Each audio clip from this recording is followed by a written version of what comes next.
Halo guys, balik lagi bersama dengan gua Bang Jo Review. Di video kali ini gua nggak pengen nge-review HP dulu ya, karena di video kali ini gue pengen sharing ke kalian mengenai experience buruk gua saat gua ngelakuin pembelajaran online di salah satu toko di marketplace Tokopedia. Nah, mungkin kalau kalian udah ikutin Instagram gua dari beberapa hari yang lalu, gue itu udah sempet nge-up ya kasus yang menimpa gua ini, yaitu penipuan saat gua membeli salah satu HP di toko tersebut. Oke, jadi langsung aja ke kronologi ceritanya. Jadi pada tanggal 8 Juni 2021 lalu, gua baru aja ngebeli HP yang kemarin gua udah review, yaitu Poco F3. Dan awalnya gua udah ngechat si seller itu untuk mastiin kalau HP ini tuh masih baru ya, atau bisa dibilang bener-bener masih fresh banget dan belum diaktifasi. Dan saat pertama kali gua ngechat si seller tersebut, gua awalnya nanya dulu apakah masih tersedia dan apakah si segelnya ini masih dalam keadaan utuh atau segel bawaan aslinya gitu ya. Dan si seller ini jawab kalau barang ini adalah barang segel. Dan awalnya gue pikir itu adalah konfirmasi kalau ini adalah barang yang beneran segel asli dari pabrik dan bukan repack, karena sebelumnya gue tanya nih, ini tuh segel asli atau segel repack, dan dia jawab itu segel. Emang sih dia nggak ngomong segel asli atau gimana ya. Tapi dari sini gue asumsikan dia berarti jual barang baru. Dan saat barangnya sampai pun di tangan gue pada tanggal sekitar 9 Juni, itu barangnya benar-benar kelihatan kayak masih segel dari Xiaomi-nya langsung. Di sini gue bingung dong. Awalnya gue lihat HP ini dari boxnya tuh benar-benar kelihatan sama kayak barunya. Tapi gue nggak sadar kalau ini adalah segel palsu ternyata. Nah, kejanggalan pertama mulai terjadi di gua, dimana saat gua mulai unboxing HP ini tanggal 11 Juni, which is udah 2 hari setelah sampai, karena mungkin gua baru sempat unboxing si HP tersebut. Dan setelah itu, gua nyadar ada hal yang aneh, dimana si Poco F3 yang gua beli ini nggak disertai anti gores bawaan. Padahal harusnya kan anti gores bawaan itu udah jadi suatu hal yang wajib lah di HP-HP-nya Xiaomi ataupun HP-nya Poco. Tapi di Poco F3 yang gue beli ini nggak ada. Nah, awalnya gue pikir mungkin aja si Poco F3 ini emang dari awal nggak disediain anti gores bawaan. Tapi karena gue penasaran, jadinya gue chat salah satu produk PR lead-nya Poco, yaitu Bung Andi. Dan di sini gue konfirmasi nih, apakah si Poco F3 ini dari awal disertai anti gores apa enggak. Nah, di sini tuh Bung Andi kasih jawaban ke gue, kalau Poco F3 itu dari awal pembelian tuh emang udah disertain sama anti gores bawaan. Di sini gue mulai bingung dong, awalnya kira-kira ini HP kenapa mencurigakan. Karena saat gue unboxing pun, di sini di bagian lensa kameranya tuh ada kayak bekas caplakan sidik jari, which is itu bukan sidik jari gue, karena gue baru unboxing HP ini.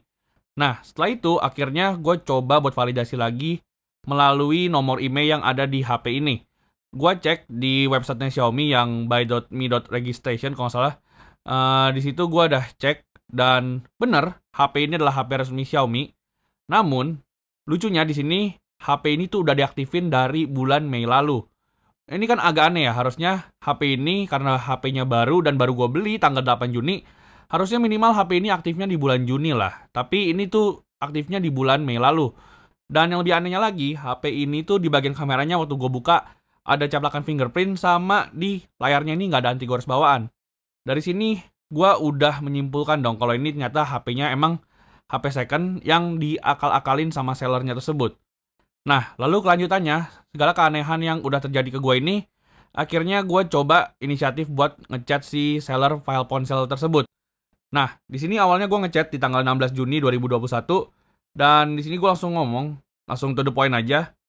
Kalau gue tanya, si Agan ini tuh ngebohongin gue ya. Jadi si gue kasih tudingan ke file ponsel ini kalau dia ngebohongin gue, karena barang yang gue beli ini kan harusnya baru. Tapi kenapa malah nggak sesuai dengan yang seharusnya gitu loh. Malah lebih parahnya lagi, ini udah aktif dari bulan Mei lalu. Di sini gue udah chat detailnya semuanya sampai bukti percakapan gue sama PR-nya Xiaomi atau Poco udah gue kasih lihat juga. Dan di sini sellernya nggak mau tanggung jawab cuy. Jadi dia itu nanya kenapa baru mempertanyakan sekarang gitu. Nah, di sini yang gue lebih bingung lagi. Jadi sebenarnya seller ini tuh udah jualan dari Mei 2019 lalu, dan ratingnya pun juga udah cukup banyak, pembeliannya udah banyak, dan di sini bintangnya juga udah gold 2 ya, which is itu udah cukup banyak lah transaksi yang terjadi di toko file ponsel ini. Tapi yang gue bingung, kenapa dia udah 2 tahun jualan tapi masih nggak bisa bedain barang mana yang masih baru atau mana yang barang second. Ini kan harusnya nggak masuk logika gitu loh. Ibaratnya, lu jualan HP tapi lu nggak tahu kalau yang dijual itu adalah HP gitu. Kalau seandainya dalamnya batu gimana?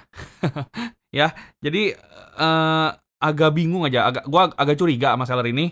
Karena dari percakapannya ini dia udah, apa ya, nggak mau kasih tanggung jawab, at least itikat baik lah tentang kasus yang gua alamin ini.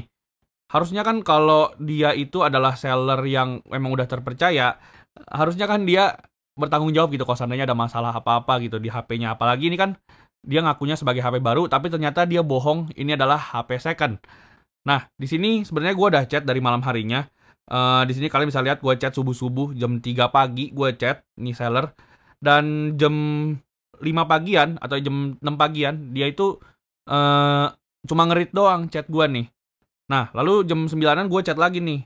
Gue chat ke sellernya, gimana konfirmasinya? Kalau seandainya emang ini nggak ada konfirmasi, gue siap up ke media gitu loh. Dan di sini, sellernya malah nggak mau tanggung jawab cuy. Jadi, di sini dia bilang barang yang didapat tuh barang segel gitu ya. Dan di sini dia bilang kalau dia itu kurang paham sama isi barang yang dia jual. Aduh, udahlah, gue pikir ini emang nggak perlu dilanjutin lagi, gue nggak perlu komplain ke dia lagi. Tinggal gue sharing ke kalian aja supaya kalian itu nggak kejadian juga sama kayak gue gitu loh. Jadi kalian mungkin bisa hati-hati kalau pengen beli online, dan semoga aja ini masalah tuh nggak terjadi di kalian. Dan di sini gue juga nggak menyarankan banget buat kalian untuk beli lagi di toko file ponsel ini, karena udah terbukti lah ya nih scam banget orangnya, nggak mau tanggung jawab juga kalau seandainya ada masalah.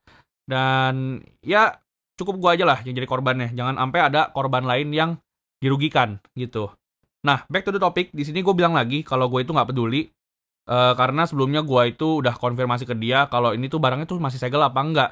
Dia jawab masih segel cuy, dan di sini ternyata segelnya tuh palsu. Padahal nih kelihatan banget lah segel seperti yang tadi di awal gue bilang tadi, segelnya ini tuh bener-bener kelihatan kayak segel HP baru. Ini nggak ngotak lah cuy. Nah, lalu si sellernya ngomong lagi, untuk asli atau tidaknya dia kurang paham. Ini makin nggak masuk akal. Di sini gue udah males dan akhirnya gue cuma jawab, baik, di sini akan gue up ke teman-teman supaya biar nggak ada korban lagi kayak saya. Dan di sini gue kasih masukan dengan baik kalau untuk sistem jualan itu diperbaiki gitu loh. Masa iya seller lama tapi nggak paham barang yang dia jual gitu. Nah, setelah itu dia kasih tanggapan lagi, terima kasih untuk sarannya dan bla bla bla bla bla bla bla. Dia bilang terima kasih. Di sini gue udah males banget, gue cuma read aja chatnya. Gue langsung bodo amat aja gitu. Jadi gue langsung share aja ke teman-teman di Instagram atau di postingan community YouTube gue. Itu gue share kalau jangan sampai kalian beli HP di toko file ponsel Tokopedia tersebut. Karena sellernya ini tuh bener-bener scam banget cuy. Bahkan gue cek di ratingnya dia aja, banyak banget yang ketipu selain gue, yang ngakunya itu dia beli barang baru, padahal dikasihnya sama sellernya ini tuh barang bekas gitu. Jadinya nggak cuman gue aja yang ditipu, tapi banyak juga korban-korban lain yang kena tipuannya si file ponsel ini. So, masukan buat kalian semua yang udah nonton video ini, thank you banget. Jadinya, ya hati-hati buat kalian yang pengen beli HP secara online, maupun itu tokonya udah terpercaya sekalipun, itu bisa jadi masalah-masalah kayak gue ini tuh bisa aja terjadi juga sama kalian. Nah, untuk jaga-jaga, jadinya kalau seandainya kalian baru beli HP gitu, dan ngakunya ini adalah HP baru, sellernya ngakunya HP baru, jadinya pas barang kalian sampai, kalian jangan unboxing dulu. Tapi, ini nih catatan pentingnya, kalian cek dulu emailnya ke website HP tersebut, website brandnya tersebut. Kalian cek nih garansinya sampai kapan, dan diaktifinnya tuh kapan gitu loh. Jangan sampai kayak gua, beli barang di bulan Juni, tapi barang itu udah aktif dari bulan Mei. Berarti ini kan garansinya tinggal 11 bulanan lagi lah. Paling segitu dulu aja sharing gua kali ini mengenai kasus yang menimpa gua. Gua harap ini nggak nimpa kalian juga, dan kalian bisa lebih hati-hati lagi dalam membeli ponsel secara online. Oke, jangan lupa share juga video ini ke teman-teman kalian, karena bisa jadi video ini bisa nyelamatin teman kalian yang pengen beli di toko-toko yang modelan kayak gini. Oke, jadi segitu dulu aja. Sampai jumpa lagi di video selanjutnya. Thank you. Jangan lupa subscribe.